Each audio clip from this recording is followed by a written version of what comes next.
Hey guys, welcome back. You've been part of this journey, and Arin is starting his second year, and he's actually midway through, and he's back on winter break. We just wanted to chat with him together and kind of get an idea of what he's been up to and what changes happened. Hey guys, I'm Dr. Nene, a US-trained cardiac, thoracic, and vascular surgeon and a general surgeon. As a healthcare innovator and a health tech innovator, I want to empower you to your best health ever. On this channel, we will share evidence-based medicine from all of us to you through our experiences and training about health and healthcare. The goal is to help you make informed decisions about your own health as well as that of your loved ones. We're here for you, so don't hesitate to reach out. So, Arin, how's it going? It's going good. Finishing up in my first semester of sophomore year, never been better. Moving into the next one, going my higher level computer science classes. It's looking to be a good challenge, but I'm excited. I'm looking forward to it. So what do you think's changed between last year and this year? Well, for one, I'm no longer living on my campus. I'm living a couple blocks away. I share an apartment with two other people who happen to be from Mumbai. And I have a car now. And so LA has never been more fun.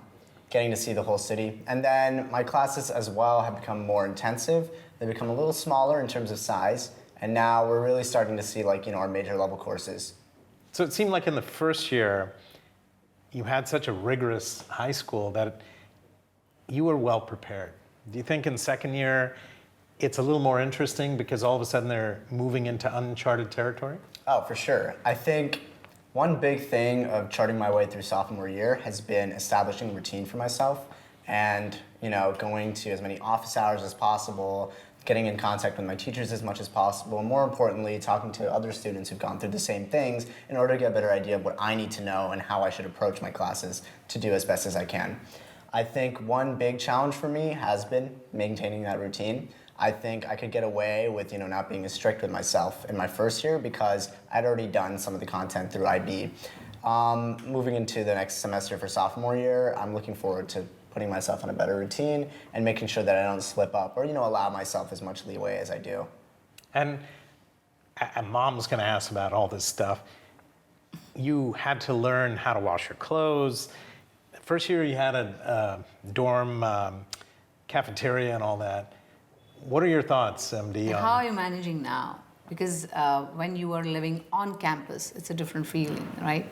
Because you're protected, you know where everything is, and that the campus is a safe area. But now you are in an apartment with two other guys, like you're sharing with two friends, you're living there. And how are you finding your ways around? And what about food? Are you cooking, or are you ordering more? What's happening? I'm managing. For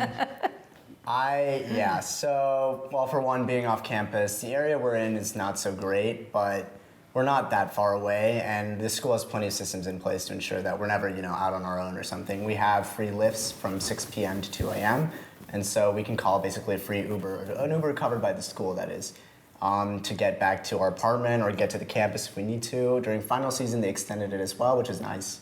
In terms of food, I would say that has been one of my biggest challenges. I went from just, going to my dining halls and stuff to being able to cook my own food, which is both a blessing and a curse.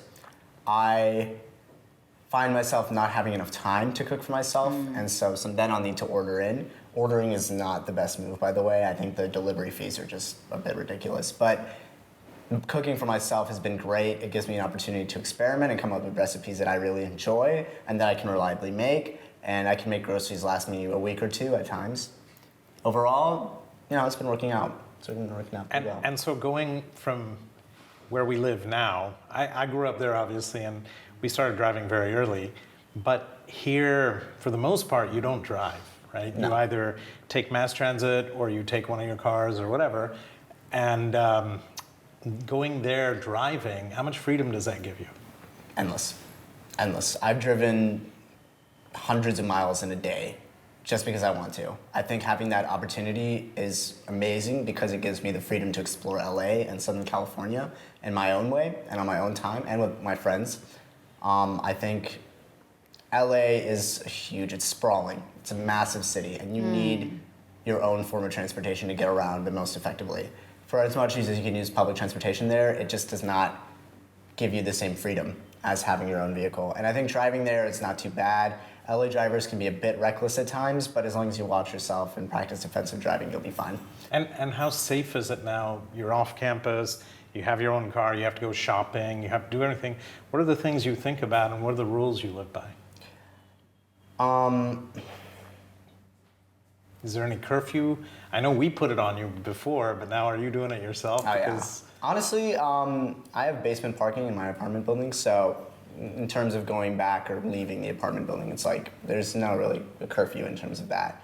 In terms of safety, I'll generally avoid going out when it's pretty late, walking by myself especially. If I go out at that time, usually it's with a group of friends, and generally only for like an hour or so. I limit the amount of time I'm out, like, and about in like the unsafe areas to prevent, reduce the probability of anything bad happening. Always watch yourself. Don't, get wrapped up in your phone or anything. You want to have situational awareness at all times. You should never be caught off guard. That's one big rule.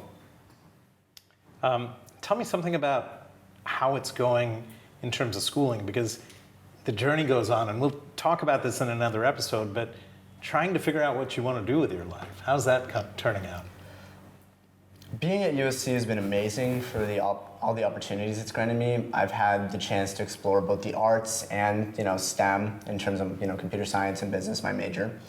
In terms of figuring it out, we have so many resources, to point us in the right directions, and our mentors there are just incredible. We have like titans of industry there at our disposal, ready to just be asked questions and stuff. And so, honestly, if anything, that amount of freedom has let me explore so much that I would say I'm still looking for that very specific direction. But it's starting to come up. It's starting to come in. And you tend to be kind of the intersection of art and science for us. Sure. And I remember you were telling me one of your favorite classes was music writing, and this summer you did an AD with one of the big production houses here. But at the same time, you're working on a startup project which you were trying to pitch to me. So I agree. I think you're kind of exploring your opportunities. What do you say to other kids out there? Because I know as a pre-med, it was really hard for me, because you had this very set and deliberate course where you had to check the boxes on all the sciences, and you didn't really have a lot of play, right? I think things have changed to some degree, but for you, what does that mean? What does that look like? Because you've asked me stuff and said, hey, would you do this on microfinance using technology, using this and that? And I'm just waiting for you to say, can we use ChatGPT or use DALL-E to kind of invent new music forms? So what do you see as the future for you? And how do you want to play that card?